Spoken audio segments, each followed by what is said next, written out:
My name is Abhishek. I'm one of the co-founders of Acknowledger. I have Kuntal here, who is my other co-founder at Acknowledger. Yash is busy eating some amazing food at Eat Dubai, so he could not join in. But we'll sure we will make sure that we create this conversation so that he misses this out. So let's get started with this team. If you could get with your introduction, and then we'll start this round. Thank you. Sure. Should I introduce myself? I didn't get that Yes, last please. part.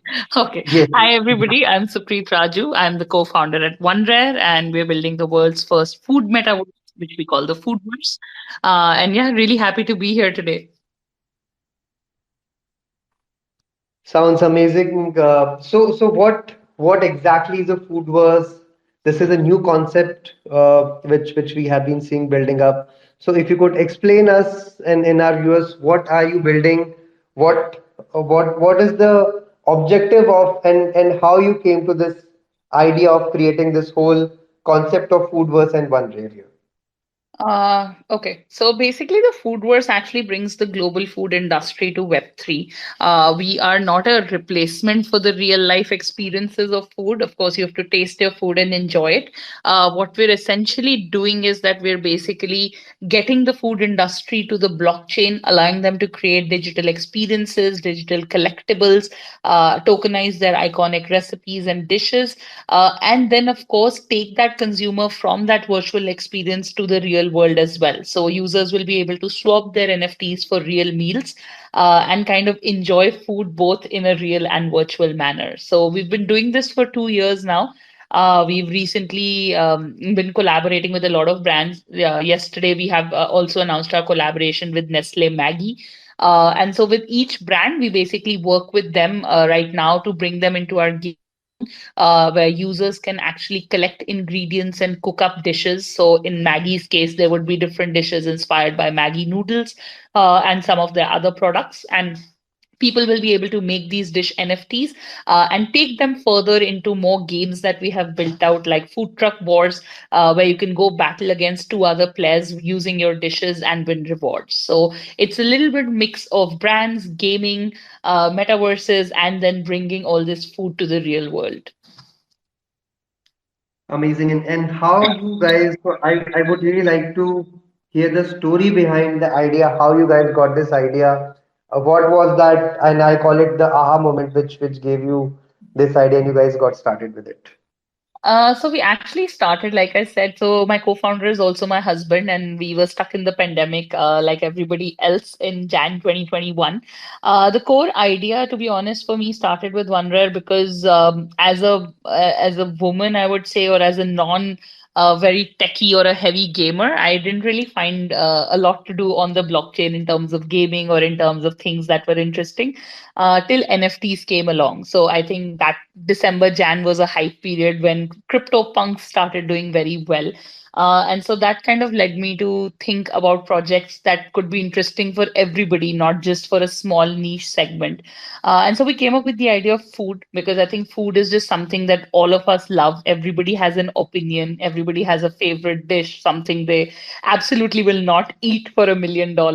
And so we thought that, we can use this very simple example of food to tell people something about this whole new technology. So that's where we started with. To be honest, we were a very small NFT project idea. We started with just that base of, oh, let's collect ingredients to make a dish. And we created that MVP, we took it out to investors, and that's actually when I think the aha moment came for us because our investors got very excited and they started connecting us to chefs and restaurants saying that, oh, instead of butter chicken, why can't it be Goila butter chicken? Instead of, just French fries, why can't they be McDonald's French fries? So I think for us, the journey into the food industry has been something that we actually didn't expect when we started building out the project. So I think that's a typical story of any startup. Passion comes first, and then automatically once you start this journey, the business and partners start coming in. So Yeah, absolutely. so how are you guys currently connecting? So my question to you, to be precise, is how how does a user who is on your platform connects a real life, and as you said, eating food cannot be a metaverse. It says you have to eat real food. So how is that bridge being? How you guys are connecting this bridge between real world environment and a metaverse environment from a food perspective here? So we've actually started on that journey already. We're actually currently alpha testing for our first partner. So we're partnered with Fuzzy Cafe, which has locations in India as well as abroad, in Dubai here as well and in London, etc. So with them, what we've actually created is a treasure hunt experience where people can go and play a small game of treasure hunt, collecting different ingredients. And the kind of people who will do well in that in the timer leaderboard will actually win NFTs that they can take to Fuzzy Cafe and swap for a real meal as well. So we are already building out on that journey. We are actually partnered not just with Fuzzy Cafe, but with a lot of other brands here, in India, in UK, in Dubai as well. So with each of our partners, we're kind of coming up with a custom idea, something that suits their brand, something that works well for their audience as well, and creating experiences according to that.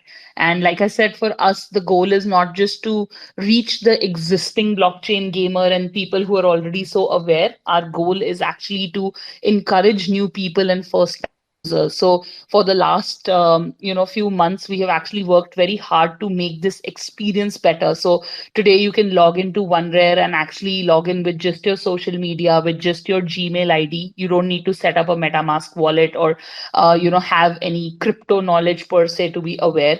And our devs have actually worked very, very hard on making every aspect of this project as simple and as enjoyable for people. So today, for example, like I said yesterday, we launched Maggie. So anybody can actually go to OneRare right now and log in with their Gmail or Facebook, spin a wheel, a special Maggie wheel that we have, and you can win your first ever NFT. So you can win a Maggie ingredient NFT. So it's small things like those that we're building out that will kind of help people not be so intimidated by blockchain, not feel like, oh, this is so alien. And hopefully, be able to then enjoy that food in real world as well. Absolutely, this really sounds exciting, and I would request Supreet to give some free NFTs to people who are listening to this conversation. Yeah, Those who no, are absolutely. those who are, I'm a huge Maggie fan, so I think that brings back a lot of childhood memories. So that I think that's really a good play which you guys are doing from a nostalgia point of view, as well as a real use case, rather than just giving a monkey JPEG to everyone, which has no real use case. Yeah, I think it was a part of the process, to be honest. 2021 and a large part of 2022 was in the discovery of NFTs, people figuring it out as art, people understanding what it is.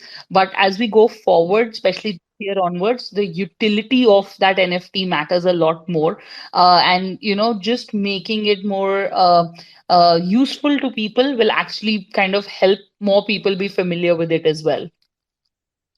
Absolutely, Supreet. So my next question to you is, I mean, obviously, Foodverse as an NFT sounds very exciting opportunity, and now you are discovering a business value to it as well. Can this also be used to be used as a social cause? So maybe, I don't know, maybe if there are, if probably I want to donate certain food to certain people, can I buy NFTs and use that as well? Is that also a plan which you guys have in future, or that has already been thought through and you guys are working on it? Actually, it was something, to be honest, Action Against Hunger was something that we did start with. To be honest, it's not been something that we have been able to pursue very aggressively, and that is our fault. But the plan that we actually had with our dish NFTs is to actually work with underprivileged groups to install food fridges, where when people stake their dish NFT, we would be able to use that to fund certain food fridges as well across the world. So that was one of our plans. It still is, but unfortunately, just in terms of managing logistics, we want to do it the right way. We don't want to do it for a news blurb or just for the heck of attention. So just Right. trying to do it slowly, but in the right way. No, absolutely. I think a lot of good wishes coming into you, and I think as we say, good karma brings in a lot of value. So I really wish that this also comes, it comes true in near future when you guys can do that as well. Coming to my next question, Supreet, is now when you say users can stake NFTs, users can buy NFTs and they can use it, will this also be interportable between multiple brands? Is that also something which can happen here? Honestly, we haven't explored it too much. We do have some really nice strategic partnerships. Polygon and Sandeep are early investors with us. Sebastian from Sandbox is an early investor with us as well. But I think with interoperability, because of I was actually just at a conference before, and I was saying this that when you're working in blockchain, it's a little different from real world because somebody, Mhm. let's say, what French language is supposed to be like, and then all of us followed it, but here everybody is writing their own language notebook and expecting others to learn it. So I don't know how soon that will happen for us. Of course, we would love to. We are one of the first food projects, and we are very proud to be the first Foodverse, and we would love to feed everybody across the blockchain. But yeah, I think that'll be more of the challenge of the devs than me to figure out how to actually make that happen. Yeah. No, I think as a founder, you should start dreaming and let the developers figure out No, no, how to achieve that we dream. like to be much nicer to our devs, so we need to believe that we will get there step by step. Absolutely. So Supreet, in terms of, so let's say if I am not a metaverse user, I have not used an NFT. How do you explain what do you do to me as maybe somebody who's not used Web3 ever? And what would be your top 3 points explaining somebody that why Foodverse matters in metaverse? Sure. So I think the one of the first things or the one of our key learnings also as a project and as a team in the last year has been that now have to get into a phase where you can't be talking about what blockchain you're building on, and you can't be going around beating the bush that I'm using this software and this software, because to the final user none of that really matters. If you're talking on Twitter Spaces right now, or we use Zoom, we don't really go around checking out the tech stack there. So I think it's become very important for anybody creating a blockchain project or a metaverse or an NFT project to actually be focused on the final experience that the user is having, versus saying that, oh, because we're on Polygon, these are our restrictions, and Hmm. you have to come with the learning curve for it. So I think that is something that's one. If when we choose to explain one rare, like I said, the of course it being food makes it a lot easier, because if I ask someone what goes into French fries, they tend to know that it's potato, cooking oil, and salt. So it is a little easier to explain our project, but we tend to break it down. Like for me, I like to explain things in ways as simple as I would understand them. So if somebody asks me, let's say about the One Rare farm. So in our farm, in Web3 words, we basically have a staking mechanism where you can stake your token and you can win ingredient NFTs. But if I were to explain it to somebody like my mom, I would actually tell her that the One Rare farm works like a fixed deposit at a bank. So you come in and you lock some money here, and that's, you will not lose it, you will not gain. It's just locked safely there. And as a thank you for locking this money with me, you can go and grow these ingredients. So we tend to use very simple words even across our socials, and trying to guide our community to make things as simple as possible. So I think that's kind of like, it's not one, two, three, but yeah, that's what we do at One Rare. I really like the analogy of putting money in a bank and then you can, whenever you want to retrieve it from your favorite ingredient, you can just do that. So Supreet, I mean, I see there are a lot of interesting chefs who are becoming a part of your, your company. They have been showcased on the website. So how is that happening? What role are these celebrity chefs playing in the whole ecosystem of yours? So with chefs, I think one of the key things actually with the whole food industry was because of the pandemic. They actually suffered a lot because with the food industry, even if all of us know Gordon Ramsay, for example, he cannot really directly monetize us till we visit one of his restaurants or go buy one of his physical cookbooks. So I think what the pandemic taught the food industry was that they need to open up these avenues for digital income and kind of, figure out how to tap these global audiences, even if they can't physically open a restaurant everywhere. So what happens with these celebrity chefs is that we're working with them in different stages. In the first stage, for example, for Saransh Goela, Vicky Ratnani, we have actually launched their first dishes as NFTs in our gameplay. So we get to tokenize their iconic recipes. In the next step, we are going to be helping them set up their NFT loyalty clubs and actually helping them kind of collaborate with other chefs as well to kind of create a super chef club that will allow them to, have patrons, actually have, in the case of restaurants, decision makers who, can actually even vote on things like what a restaurant interior should look like or what should the next menu have and things like that. So I think the idea at its core is basically that all our lives we've had these favorite restaurants, these places that we vouch by in our cities, but there's not much two-way communication there. I think the Foodverse or the concept of NFTs and Web3 will change that, because now if you love a restaurant and you want to really be an active community member there, you can do that in a much more better way. Got it, got it. And in terms of your audiences, Supreet, so what kind of audiences you are getting primarily, as in which age group, any specific geographies? And I completely understand that if it is a confidential information you want to share, but just to understand that what kind of people are foodies, and I'm sure foodies are across all the age groups, but are they also understanding coming in your platform also? Yeah, I think essentially there are two types of age groups. I feel not just for OneRare, but for most projects where you have the older crowd that is capable of investment, that looks at OneRare as something, with the dish NFTs and as something that holds value. And then, of course, you have younger people who are players and who will spend that kind of time and energy on our gameplay and things like that. So it's actually very interesting. We feel very proud. Wanderer has a very good mix of male and female gamers as well. And I think it's a community that is very engaged. Every time we launch something new, we tend to see a very good response. And yeah, hopefully it's something that grows. But I would say that compared to other blockchain projects, I feel like our audience is not like super young and definitely much more gender neutral.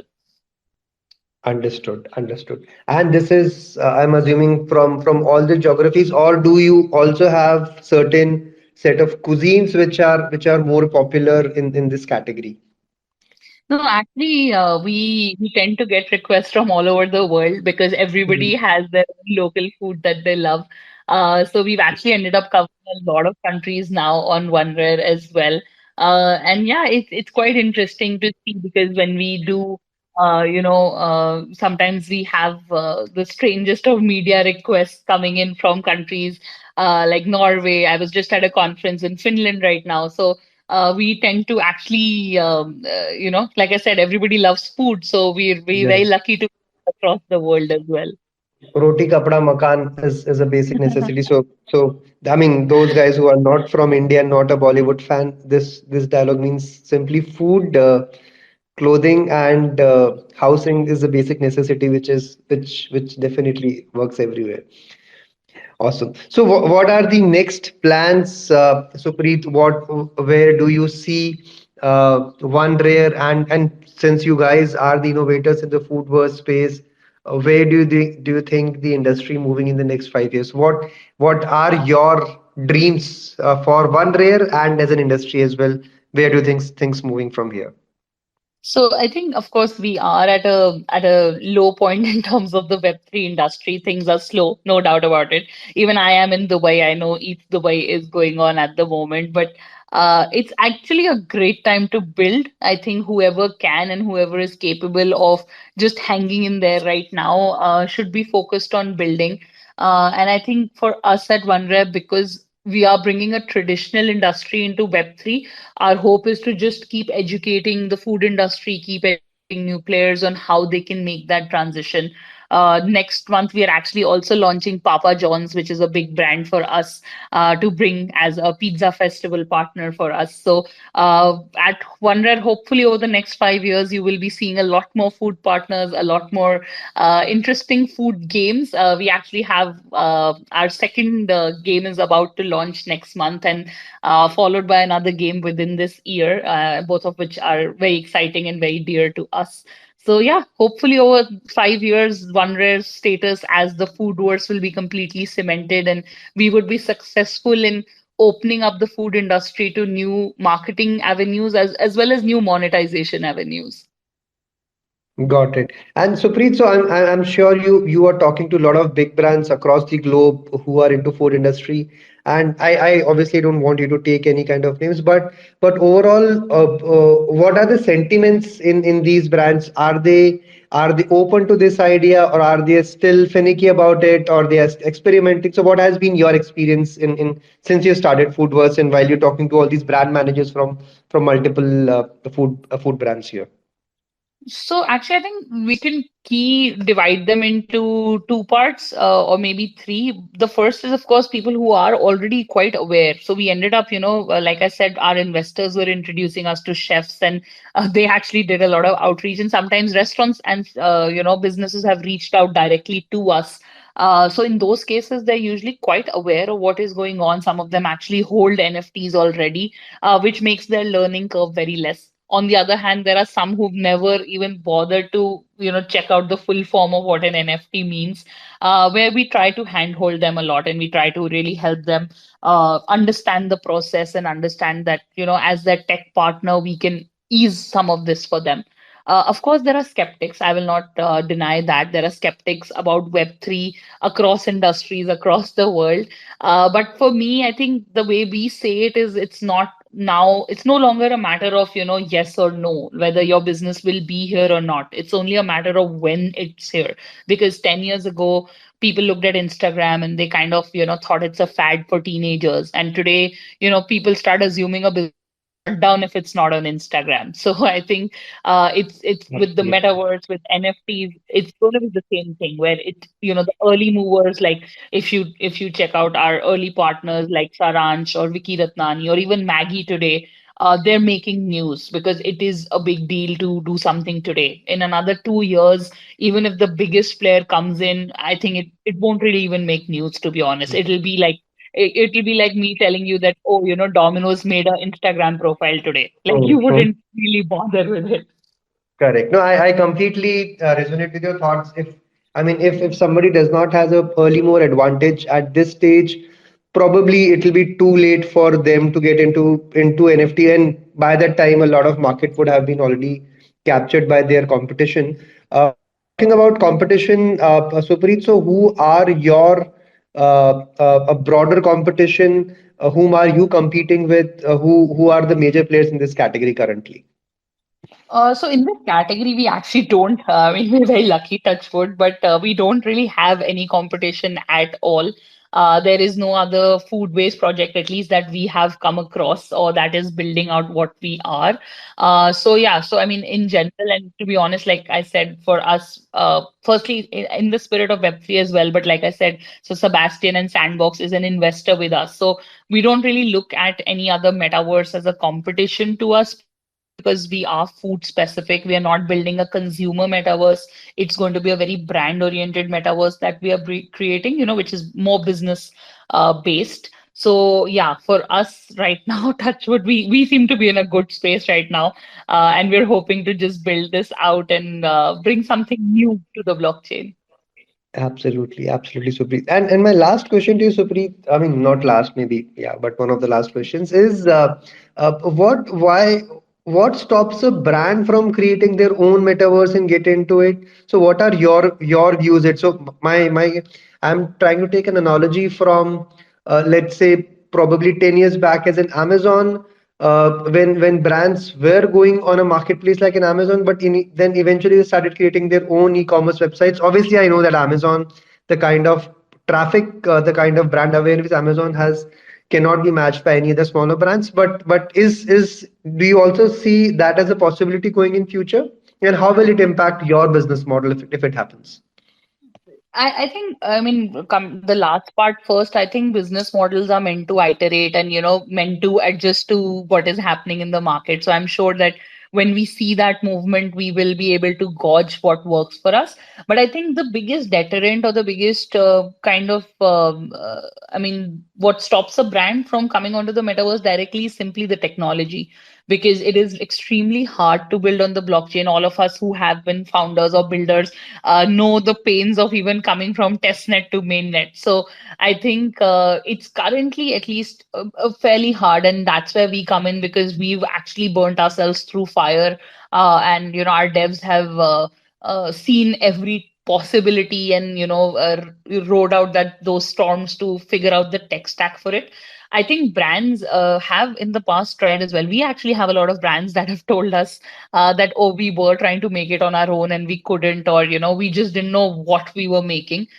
So I think because of that reason, a lot of brands trust us, because they feel like we know why and the utility of the metaverse, why it would be useful to someone, or why that NFT matters.